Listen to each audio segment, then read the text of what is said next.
सबसे पहले मैं बहुत ही संक्षेप में आपको बताता हूँ कि पूरा घटनाक्रम क्या है।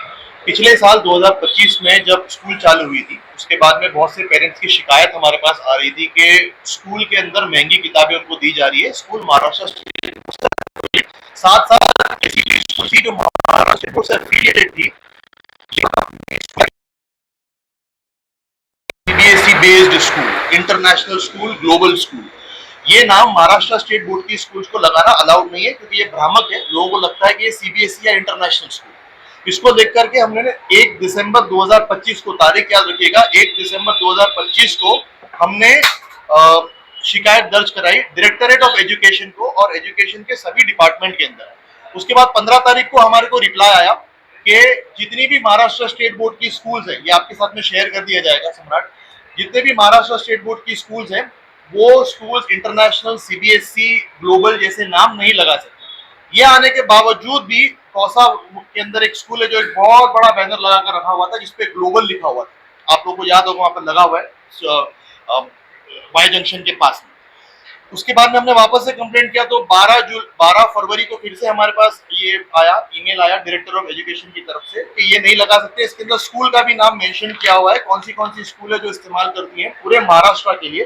तो वो स्कूल की लिस्ट इसके अंदर है, ये भी आपके साथ में शेयर कर दी जाएगी। ये हो गया। इसके बाद में हमने कंप्लेंट दर्ज कराई कि प्राइवेट स्कूल है, महाराष्ट्र स्टेट बोर्ड की स्कूल है, बाल भारती से पढ़ाना चाहिए, लेकिन वो प्राइवेट पब्लिकेशन की बुक से पढ़ा रहे हैं, जिससे बच्चों की बुनियाद खराब हो रही है। पहली से 8वीं तक वो किताब देते हैं, 9वीं 10वीं के अंदर बदल देते हैं। वो कंप्लेंट देने के बाद में 16 अप्रैल 2026 को ये महाराष्ट्र शासन की तरफ से ऑर्डर आया कि भाई प्राइवेट स्कूल इसका इस्तेमाल नहीं कर सकती है और अपनी प्रीमाइसिस में, ये भी बात नोट कीजिएगा, अपनी स्कूल प्रीमाइसिस में बुक लेने के लिए नहीं रख सकती है। ये होने के बाद में हम लोगों ने बहुत सारी कंप्लेंट्स की, और फिर जो थाना एजुकेशन डिपार्टमेंट है, टीएमसी की तरफ से भी ये लेटर निकाला गया। 22 अप्रैल को स्कूलों को ये नोटिस दी गई कि आप लोग ये किताबें नहीं रख सकते। ये होने के बावजूद स्कूल मनमानी करती रही, अपनी बुक्स बेचती रही। फिर भी हम लड़ते रहे। हमने फिर एक लेटर लिखा जिसके ऊपर ये साइन देख सकते हैं आप एजुकेशन डिपार्टमेंट के अंदर। फिर ये लोग ने विजिट किया, विजिट करने के बाद में कोई कार्रवाई नहीं की। फिर हम लोगों ने आंदोलन किया था, आपको याद है, हम लोगों ने यहाँ पे आंदोलन किया था कि भाई बुक्स के लिए ये सारी चीजें नहीं होनी चाहिए। इसके बाद में भी ये लोगों ने अचानक से बुक्स बेचना स्टार्ट कर दी स्कूल के अंदर। पेरेंट्स के ऊपर बर्डन आ गया, 5,000 6,000 रुपए की बुक्स ले रहे महाराष्ट्र स्टेट बोर्ड की स्कूल है तो भी। फिर हम परसों के दिन, नोट याद कीजिएगा, कल 17 तारीख थी, आज 18 या परसों 16 तारीख थी। 16 तारीख को हम जाकर के मिले जो टीएमसी के एजुकेशन ऑफिसर हैं, शेषराव बड़े साहब, उनसे मिले। आप तस्वीर में देख सकते हैं, रूता मैडम है इसमें, मैं हूं और बड़े साहब हैं। हमने उनको लेटर दिया, साथ में हमने वो बुक्स भी लेकर के गए साथ में जो स्कूल्स बच्चों को खरीदने के लिए कह रही थी। वो बुक्स उन्होंने देखा और उन्होंने साफ कहा कि ये किताबें वो नहीं बेच सकते। इसको संज्ञान में लेकर 16 तारीख को, याद रखिएगा, 16 तारीख को उन्होंने ऑर्डर जारी किया और यहाँ के जितने भी अधिकारी थे वो कल एक स्कूल में ही नहीं गए थे, सिर्फ वो गए थे 4, 5 से 6 स्कूल के अंदर। जो जितने भी ऑफिसर्स थे वो एक ही स्कूल में नहीं गए थे, वो 6-7 स्कूल्स के अंदर गए थे जहां पर ये किताबें दी जा रही है। वहां जाने के बाद में उन लोगों ने नोटिस दिया, उनको बोला कि आपको बाल भारती से पढ़ाना है, आपको ये किताबें नहीं बेचनी है और ये बुक जो पेरेंट्स ने ले लिए है उनको आप वापस करो और उनके पैसे रिफंड करो। ये लेटर है, देखिए हमने लेटर दिया है बड़े सर को, जो लेटर है वो आपके साथ में शेयर किया जाएगा। तो ये पूरा घटनाक्रम है कि शुरू से दिसंबर के पहले से हम लोग पेपर वर्क कर रहे हैं, इसके लिए लोगों के लिए लड़ रहे हैं ताकि लोगों को इंसाफ मिले, क्योंकि हमारे यहाँ के जो पेरेंट्स हैं वो पढ़े लिखे नहीं है, उनको एजुकेशन सिस्टम समझता नहीं है।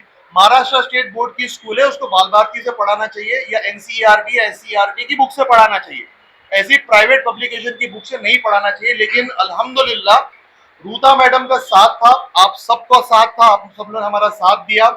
आज उनके पास नोटिस चले गई है और हमें पूरी उम्मीद है कि ये खाली एक स्कूल नहीं, मुमरा कौसा को हम पूरा शुद्धिकरण कर देंगे। सारी अगर महाराष्ट्र स्टेट बोर्ड की स्कूल्स हैं उनके पास में सिर्फ बाल भारती की या एनसीईआरटी या एससीईआरटी की जो किताब है उसी से पढ़ाना चाहिए। बाकी की तफसील आपको रूता मैडम बताएं। अभी आपको शादाब सर ने सब कुछ बोल दिया है डिटेल में, और इनके ऊपर बहुत स्ट्रॉन्ग एक्शन लेने के मूड में है टीएमसी एजुकेशन व टीएमसी भी, कमिश्नर सर भी, क्योंकि मेरे ख्याल से education is the basic foundation बच्चों के जिंदगी का, और इस तरीके से उनके साथ खिलवाड़ करना, this is not right. School school चला रहे ये लोग, इनको ऐसा लगता है कि वो कोई एक प्रॉफिट मेकिंग बिजनेस है जिसमें से उनको कहीं से भी पैसा लेना है, कमाना है, ये बराबर नहीं है। मैं एक बार बोलना चाहती हूँ, किसी भी स्कूल से हमको निजी दुश्मनी नहीं है, they have been very cooperative. इतने साल से हम आरटी के एडमिशन्स कर रहे हैं, सेंट जॉन जैसे स्कूल हमसे 100% कोऑपरेट करता है, लेकिन इसका मतलब ये नहीं है कि आप आरटी के एडमिशन देके कोई एहसान कर रहे हो बच्चों पे। वो बच्चा जो फीस नहीं भर सकता, उसके पेरेंट को आप 5-5, 6-6 हजार हिसाब तो एक ही हुआ ना। सो और ये हम नहीं बोल रहे हैं, हमारे देश के कुछ कायदे कानून हैं जो मुमरा कौसा में भी लागू होते हैं, क्योंकि आप अनफॉर्चुनेटली अभी भी हिंदुस्तान में ही हो। सो फॉलो करो ना, इतने एंटाइटल्ड क्यों है आप लोग। सारी स्कूलें 15 तारीख को शुरू हो गई है, लेकिन मुमरा की स्कूलें 18 को शुरू होगी। मतलब ये क्या तरीका है, अभी तक उन्होंने स्कूल भी नहीं शुरू किया। थाना में, मुंबई में, महाराष्ट्र में सब जगह स्टेट बोर्ड चालू हो गया। तो अगेन मैं बोलना चाहती हूँ कि we don't have anything to do with you, we are not against you as such, but the system that you are following, वो अगर बच्चों के हित में नहीं है तो उसे हम पुरजोर विरोध करेंगे, चाहे वो कोई भी हो। ये तो एजुकेशन है जिसके ऊपर हम सबसे ज्यादा काम करते हैं, thanks to him and my team.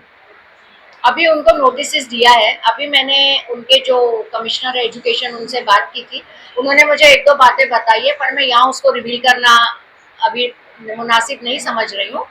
लेकिन आप लोग भी, आपके बच्चे भी, आपके पोते होंगे, और उनको अभी इतना बोला गया है कि अगर दे विल नॉट रिलेंट, अगर वो नहीं सुनेंगे तो फिर उनकी मान्यता रद्द करने की सिफारिश क्यों ना की जाए। ऐसी नोटिस एजुकेशन डिपार्टमेंट उनको देगा, क्योंकि हम लोग सबको अकाउंटेबल बनाना चाहते हैं। आपको स्कूल खोलना है, बहुत अच्छी बात है, और आजकल ट्रस्टीज जो है बहुत सारे स्कूल के, they feel no end of themselves. But हम एक बोलना चाहते हैं, ट्रस्टी से हमारा कोई लेना देना नहीं है, जो प्रिंसिपल है मेन, उनसे ही हमारा जो कुछ है वो लेना देना है, एजुकेशन डिपार्टमेंट का भी है। और अगर वर्स्ट कम टू वर्स्ट, बहुत सारे हमको मालूम है, बहुत सारे स्कूलों के पास आज मान्यताएं नहीं है, उनको सिर्फ प्राथमिक यानी 1ली से 4th तक का ही परमिशन है, लेकिन वो लोग आगे आगे स्कूलें चला रहे हैं। ये भी उन लोग एब्सोल्युटली टीएमसी या गवर्नमेंट बंद करने के कगार पे थी, लेकिन तब भी हम लोग ने उनको बोला कि आप ऐसा मत कीजिए, क्योंकि बाकी के जो बच्चे हैं उनके एजुकेशन के ऊपर बाद में थोड़ा सा असर पड़ेगा, आप लोग उनको एब्जॉर्ब कहाँ करो। सो आई फील के अगर आप आरटी से एडमिशन देते हो, we are very very thankful to you, but again that is not the scheme introduce by me as such. वो एक गवर्नमेंट की स्कीम है, और आप कोई ऐसा नहीं कर रहे, क्योंकि इतने साल से आप स्कूल चला रहे हो, आप लॉस कमा रहे हो या लॉस हो रहा है, profit is up to you. लेकिन अगर आपने एजुकेशनल इंस्टीट्यूट खोला है तो आपको गवर्नमेंट के norms pertaining to education follow करने ही पड़ेंगे। We will do our best to see to it कि कम से कम कॉन्फ्लिक्ट होने के उसके बाद में, मतलब कम से कम आर्ग्यूमेंट, कम से कम मारा मारी, कम से कम दुश्मनी, ये हो के आप लोग बच्चों को हमारे एक अच्छी शिक्षा दे, उनका फाउंडेशन अच्छा बनाए, जो हमारे गवर्नमेंट बोलती है। और दूसरी बात ये भी है कि अगर आपको मैकमिलन को इंट्रोड्यूस करना है तो आप उसके साथ में उसको कर सकते हो, माने आप लोग उसके साथ साथ पैरेलली दे सकते हो, लेकिन मेन जो बच्चे पढ़ेंगे वो कंपलसरी स्टेट बोर्ड के बुक्स के साथ ही पढ़ेंगे। सब जगह महाराष्ट्र में, हमारे थाना में, मुंबई में, हर जगह वो लोग बाल भारती की ही बुक्स लेते हैं। अगर बच्चे को सीबीएसई पढ़ना होता, आईसीएसई पढ़ना होता, तो वो बच्चा सीबीएसई, अगर वो आपके स्कूल में है, इसका मतलब उसको स्टेट बोर्ड से शिक्षा देनी चाहिए। आई एम श्योर कि आप लोग स्कूल्स और सारे पेरेंट्स भी इस बात का ख्याल रखें कि स्कूल को हम लोग कंपल्शन करें कि जो सारे लोग पढ़ते हैं वही पढ़े। इनके क्या होता है, पहली से 8वीं तक उनको दाल बाटी का कोई नॉलेज नहीं होता, फिर 9वीं 10वीं में अचानक आप उनका सिलेबस चेंज कर देते हो और बच्चों का जो जो पाया है, फाउंडेशन है, वो वीक होता है, बच्चे फेल हो जाते हैं 10th